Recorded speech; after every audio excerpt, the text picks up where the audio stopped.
With the three topics in this lecture, that is the meaning of accounting, process of accounting and the objectives of accounting. So let's just start with the first topic, that is the meaning of accounting. So accounting is the art of measuring, recording and communicating the required information related to the accounting events to the interested parties to help them in making the decisions. अब accounting क्या है? Accounting एक ऐसी process है जिसके अंदर हम क्या करते हैं, हम अपनी ट्रांजैक्शंस को मेजर करते हैं in the term of money and we record it into the different books of accounts and communicating the desired result to the third parties whosoever is interested in the business, whether it is directly whether it is indirectly. तो हम क्या करते हैं, accounting सिर्फ इसलिए करते हैं ताकि हम अपनी बिजनेस की ट्रांजैक्शंस को हम रिकॉर्ड कर सके टाइम टू टाइम और ये पता लगा सके कि हमारा बिजनेस जो है वो प्रॉफिट अर्न कर रहा है या लॉस अर्न कर रहा है, सो दैट कि थर्ड पार्टीज को भी क्या हो, बहुत ज्यादा इजी हो ये पता लगाने के लिए कि आपका जो बिजनेस है वो आगे ग्रो करेगा, इफ इट इज हेल्दी और अनहेल्दी. तो ये जानने के लिए हम क्या करते हैं, अकाउंटिंग करते हैं. सो it is basically depends upon the 7 words, जिसको मेमोराइज करने के लिए मैंने इसको और इजी कर दिया. मैंने इसको 7 अल्फाबेट्स के साथ कनेक्ट किया है, जिसको हमने डिवाइड किया है डिफरेंट टर्म्स में. तो I, M, R, C, S, A, C, ये 7 अल्फाबेट्स हैं जो कि आपको ये रिमेम्बराइज करने में हेल्प करेंगे कि किस तरह से अकाउंटिंग काम करते हैं, what is the process of accounting and what are the objectives of accounting. ये भी इसी के अंदर ही कवर हो जाएंगे. तो यहाँ पर क्या है कि IMRCSAC is the 7 alphabets which help you to rememberise this process line wise. तो I stands for identifying, M stands for measuring, R stands for recording, C stands for classifying, S stands for summarizing, A stands for analyzing, and C stands for communicating. I am repeating it again. I stands for identifying, M stands for measuring, R stands for recording, C stands for classifying, S stands for summarizing, A stands for analyzing, and C stands for communicating. तो I से क्या मतलब है, identify से क्या मतलब है. In accounting terms, हम अकाउंटिंग की प्रोसेस के अंदर हम क्या करते हैं, हम सिर्फ उन्हीं टर्म्स को रिकॉर्ड करते हैं जो कि बिजनेस से रिलेटेड है, वेदर इट इज डायरेक्टली और indirectly related to the business. उसी ट्रांजेक्शन्स को हम रिकॉर्ड करेंगे जो कि बिजनेस के काम में आने वाली है. For example, mister Ram bought vehicle. Mister Ram ने क्या किया, व्हीकल परचेज किया. If it is for the office use then you will record it into the books of accounts, and if it is for the personal use then you will not record it into the books of accounts. तो यहाँ पर उन्होंने यही चीज बोली है कि अगर वो बिजनेस, आप अगर क्या कर रहे हैं, बिजनेस की जितनी भी बुक्स हैं उनको मेंटेन कर रहे हैं, उनकी अकाउंट बना रहे हैं, उनके अकाउंट्स प्रिपेयर कर रहे हैं, तो you will record only the transactions which are directly related और indirectly related to the office use. You will not record the transactions above that. And the second one is M stands for measuring.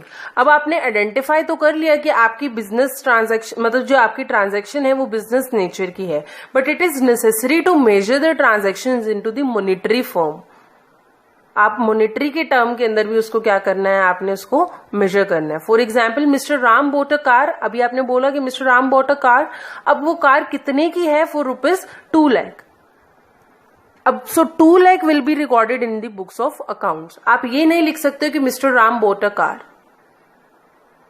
आपकी transactions जो हैं वो किसकी term में होनी चाहिए, monetary term में भी होनी चाहिए, तभी आप उन्हें क्या कर सकते हैं, अपने अकाउंट्स में रिकॉर्ड कर सकते हैं. And after measuring the term into the monetary form you will record the transaction into the different accounts, different books.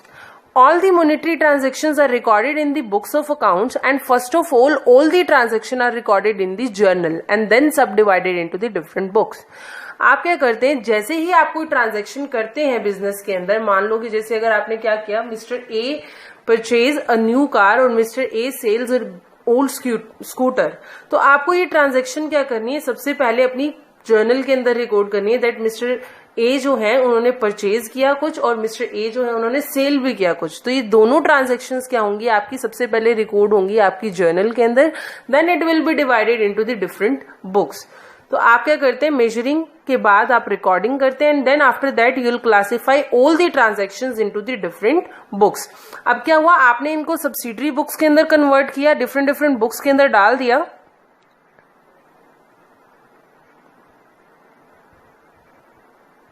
उसके बाद आप क्या करेंगे, क्लासिफाई करेंगे। क्लासिफिकेशन किस तरह से होगा, classification is the process of recording all the transactions of the similar nature at one place. अगर आपने क्या किया, बहुत सारी ट्रांजैक्शंस परचेज से रिलेटेड आपने रिकॉर्ड की, जैसे कि mister A purchase goods from mister Ram, mister B purchase goods from mister B, mister A purchase goods from mister C. So purchase से रिलेटेड जितनी भी ट्रांजैक्शंस है वो सारी की सारी आप क्या करते हैं, एक जगह पर सेपरेट अकाउंट के अंदर लिखते हैं। और ये सारे के सारे अकाउंट आपके कहां पर होते हैं, इन दी लेजर। तो आपकी जितनी भी ट्रांजैक्शंस है, जो भी ट्रांजैक्शंस आपने रिकॉर्ड की थी इन योर जर्नल और इन योर सब्सिडरी बुक्स, आप वही सारी की सारी ट्रांजैक्शंस कहां पे रिकॉर्ड करते हैं, इन लेजर। तो आप उन्हें क्लासिफाई कर देते हैं into the different accounts. And the next point is summarising. अब summarising is the art of presenting the data in the manners which is easily understandable by the management and the other users. अब आपने classify तो किया transactions का, लेकिन classify करने के बाद, अभी आपने क्लासिफाई तो किया उसको डिफरेंट डिफरेंट चीजों के अंदर, आपने पहले उसको बुक्स के अंदर क्लासिफाई किया, जर्नल के अंदर, सब्सिडरी बुक के अंदर, then you classify into the different accounts. After that you will summarising all the data and present all the data in such a manner which is easily understandable by the management and the other users, because ये जरूरी नहीं है कि जो management है और जो other users हैं वो अकाउंट्स की नॉलेज रखते हैं। तो अकाउंट्स की नॉलेज सिर्फ आप ही को ही होती है जो रिकॉर्ड करते हैं ट्रांजैक्शंस को। इसलिए यहाँ पर क्या है, उसको समराइजिंग करना बहुत ज्यादा जरूरी है, ताकि क्या हो, वो अंडरस्टैंडेबल हो थर्ड पार्टीज को भी और मैनेजमेंट को भी, जिनको इसके बारे में थोड़ी कम नॉलेज होती है as compare to the person who is recording the transaction is into the different account और the different books. Last second point is analyzing the data. After summarizing all the accounts and the books are analyzed properly so that the parties interested in the business can have the full information about the profitability and the financial position of the business. अब आप क्या करते हैं, जब आप अपने data को summarise कर लेते हैं, जब आप पूरा डेटा के अंदर से पूरा इंफॉर्मेशन निकाल लेते हैं कि हाँ भाई हम कौन सी जगह पर, कौन से बुक्स के अंदर हमें प्रॉफिट हो रहा है और कौन सी बुक्स से हमें लॉस हो रहा है, इन सब चीजों के बाद आप क्या करते हैं, आप उस डेटा को एनालाइज करते हैं। आप सारी की सारी बुक्स को, सारे के सारे अकाउंट्स को प्रॉपरली एनालाइज करते हैं, ताकि आप पूरी इंफॉर्मेशन जो है वो अपनी थर्ड पार्टी को पहुंचा सकें कि हमें किस एरिया से, किस जगह से हमें प्रॉफिट हो रहा है या किस जगह से हमें लॉस हो रहा है, हमारी कंपनी की प्रॉफिटेबिलिटी कितनी है और हमारी कंपनी की फाइनेंशियल पोजीशन कितनी है। ये सब कुछ हम क्या करते हैं, पूरी प्रॉपर एनालाइज करने के बाद ही हम ये बताते हैं कि हमारी कंपनी की पोजीशन कैसी है, whether a company is in profitable situation और whether we are facing the loss. तो ये सारी की सारी इंफॉर्मेशन हमें अपने फाइनल अकाउंट से पता चलती है, जब हम क्या करते हैं, ट्रेडिंग एंड P&L अकाउंट बनाते हैं। वहीं से हमें पता चलता है कि हमारी कंपनी के अंदर कितनी इनकम हुई, कितने हमें एक्सपेंडिचर्स हुए, कितना हमें प्रॉफिट हो रहा है, कितना हमें लॉस हो रहा है। ये सारी की सारी इंफॉर्मेशन हमें यहीं से पता चलती है कि हमारा ग्रोस प्रॉफिट कितना है या हमारा नेट प्रॉफिट कितना है। ये सब कुछ हमें डेटा को एनालाइज करने में के बाद ही पता चलता है। And the last point is communicating the result. After doing all the transactions and recording all the transactions in the books or in the accounts, you communicate the result to the different parties or to the users, जो कि directly और indirectly आपके business के साथ connect करते हैं। Accounting also attribute the financial data of the business to the users who analyze them as per their requirement. अब वो क्या करते हैं, आप क्या करते हैं, आप उन्हें डेटा पूरा प्रोवाइड करते हैं एंड वो अपनी यूसेज के अकॉर्डिंग ही आपके दिए हुए डेटा को वो क्या करते हैं, एनालाइज करते हैं, उनको प्रॉपरली चेक करते हैं कि आपका बिजनेस जो है वो अच्छा चल रहा है या नहीं चल रहा। इकोनॉमिक्स उसे अपने अलग तरीके से यूज करते हैं और जो इन्वेस्टर्स होते हैं वो अलग तरीके से यूज करते हैं। तो ये प्रॉपर क्या है, ये प्रॉपर एक प्रोसेस है जिसके अंदर क्या है कि आप क्या करते हैं, अकाउंटिंग करते हैं। तो अब देखो इससे आपको क्या कवर होगा, अकाउंटिंग की definition,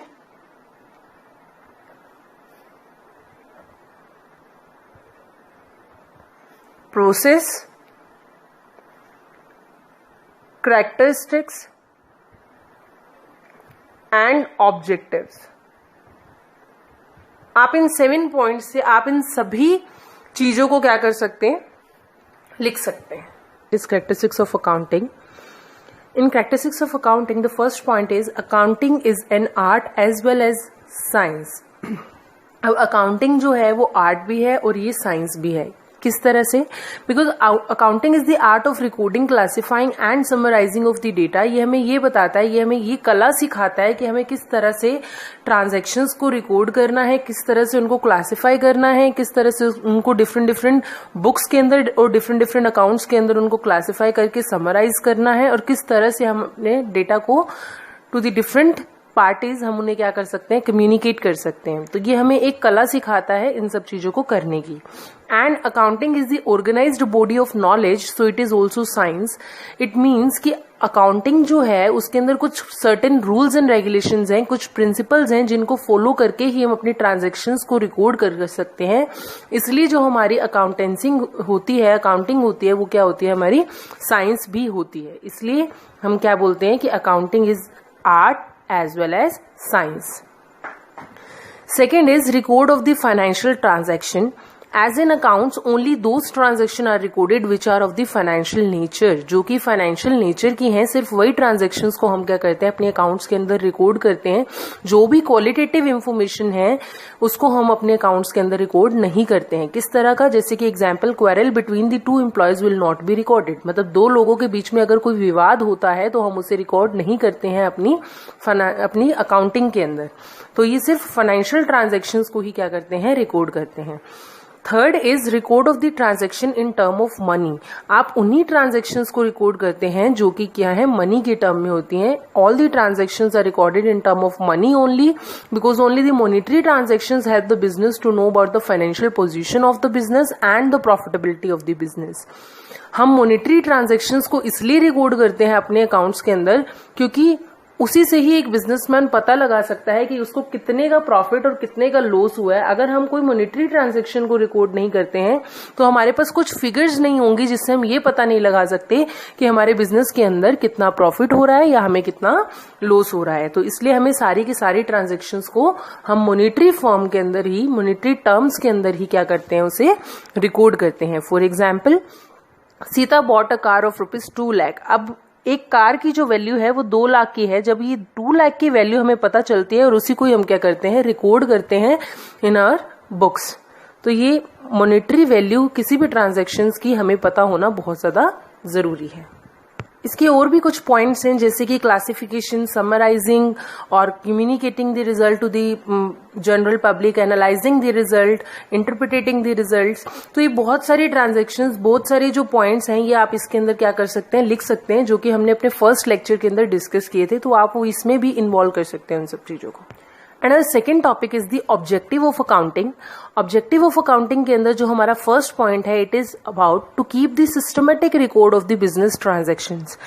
As we record all the transactions day to day in our accounting, in our books of accounts, so ये एक सिस्टमेटिक रिकॉर्ड मेंटेन करने के लिए हमें हेल्प करता है accounting. So this is the objective of the accounting, that it helps to keep the systematic record of the business transactions. कि business से रिलेटेड जितनी भी ट्रांजैक्शंस हैं उनका आप सिस्टमेटिकली इन ऑर्डर के अंदर उसको क्या कर सकते हैं, आप उसका रिकॉर्ड रख सकते हैं।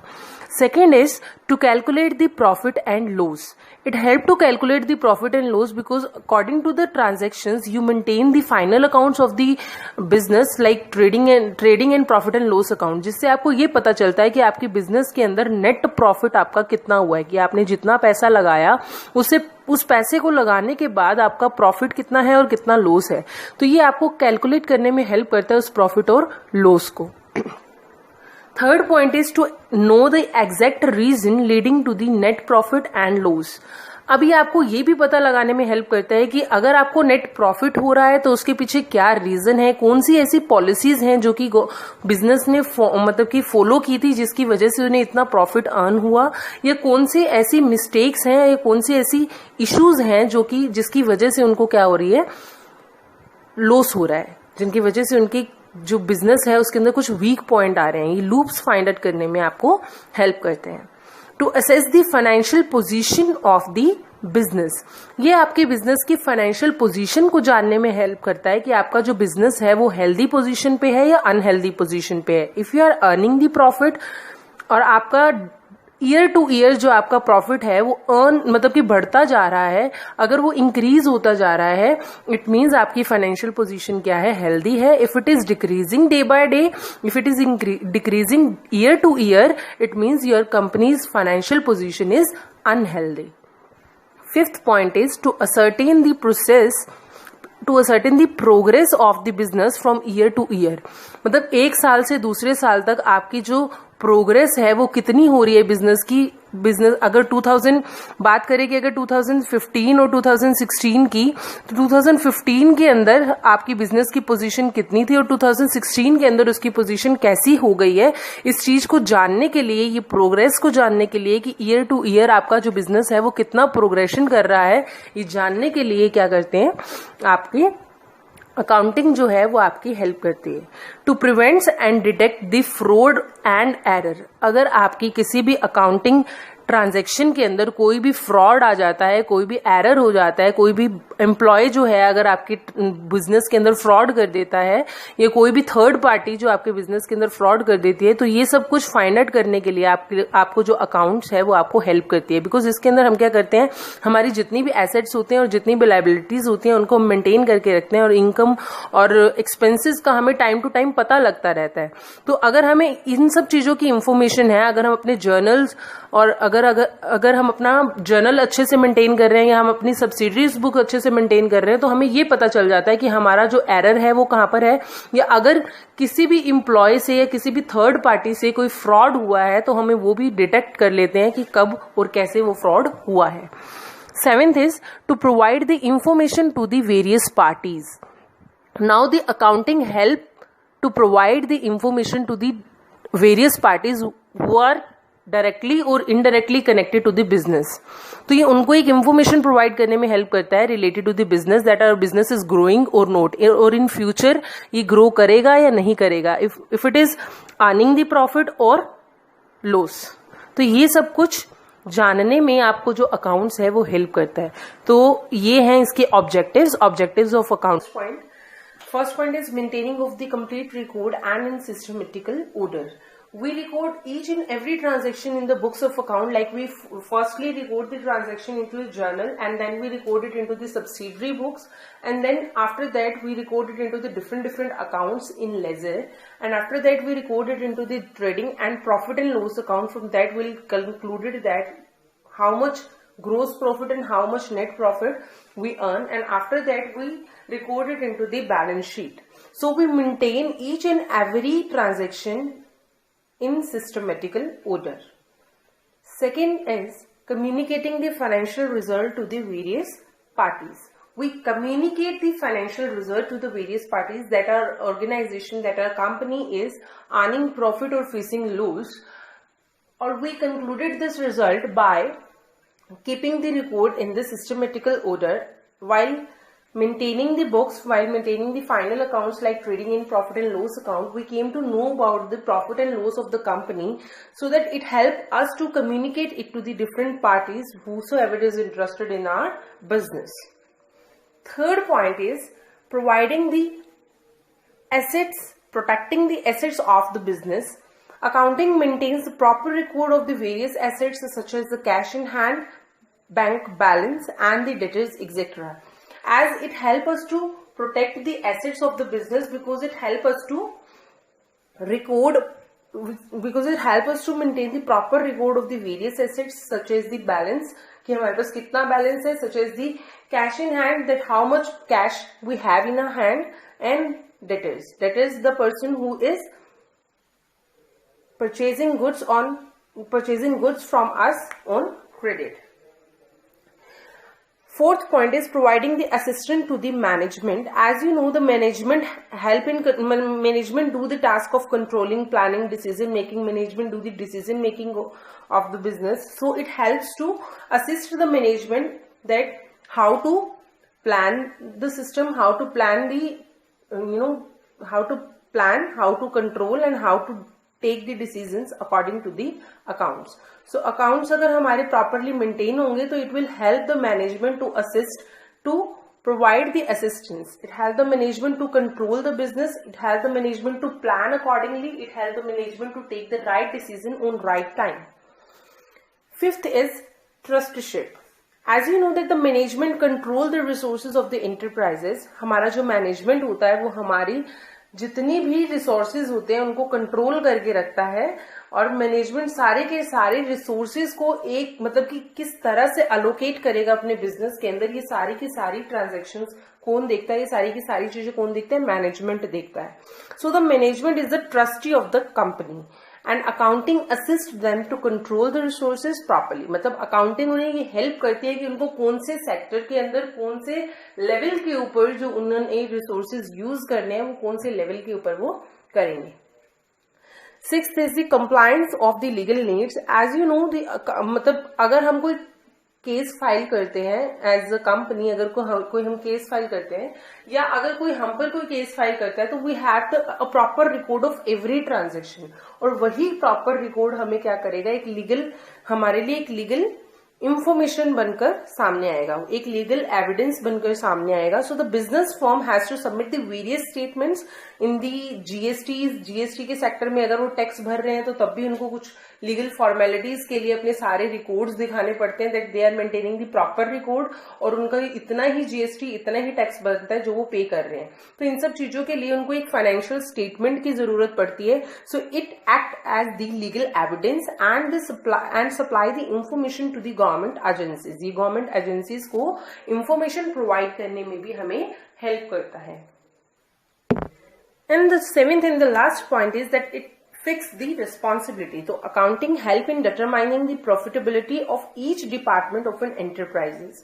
तो accounting जो है वो हमें ये हेल्प करता है कि हम ये जान सके कि हमारे डिपार्टमेंट के मतलब हमारे बिजनेस के हर एक डिपार्टमेंट के अंदर से हमें कितना प्रॉफिट अर्न हो रहा है. अगर कोई ऐसा डिपार्टमेंट है जहां से हमें लेस प्रॉफिट हो रहा है तो हम क्या कर सकते हैं, उस डिपार्टमेंट के हेड को बोल सकते हैं कि वो क्या करे, अपने डिपार्टमेंट के ऊपर थोड़ा कंट्रोल करे, सो दैट कि उससे हमें क्या हो, प्रॉफिट धीरे धीरे उससे हमें इंप्रूवमेंट आनी स्टार्ट हो और प्रॉफिट अर्न होना स्टार्ट हो जाए. तो ये है सारे इसके फंक्शंस. पहला जो हमने पॉइंट पढ़ा था उसमें हमने पढ़ा था कि हम मेंटेन किस तरह से कर सकते हैं अपने मतलब कि हमारा जो मेन फंक्शन है अकाउंटिंग का वो क्या है कि it maintain the complete and systematic record. Second जो था ये क्या करता है कि ये हमारी थर्ड पार्टीज जो होती है उनसे हमें कम्युनिकेट करने में हेल्प करता है. थर्ड पॉइंट जो हमारा था protecting the assets of the business. ये हमारे बिजनेस की जितनी भी एसेट्स होती है उनको प्रोटेक्ट करने में हेल्प करता है. Fourth point is providing the assistant to the management. ये मैनेजमेंट को असिस्टेंट प्रोवाइड करता है. Fifth is the trusteeship. ये ट्रस्टीशिप का काम करता है. Sixth is the compliance of the legal needs. ये लीगल नीड्स की तरह हमारा काम आता है कि हम इसको क्या कर सकते हैं, एक एविडेंस एक लीगल प्रूफ के तौर पर हम इसे रख सकते हैं. Seventh point is fixing responsibility. ये क्या करता है, ये हर डिपार्टमेंट के हेड की एक रिस्पॉन्सिबिलिटी को फिक्स करने में हेल्प करता है कि उनकी क्या क्या रिस्पॉन्सिबिलिटी बनती है towards the business. That's it. Thank you so much.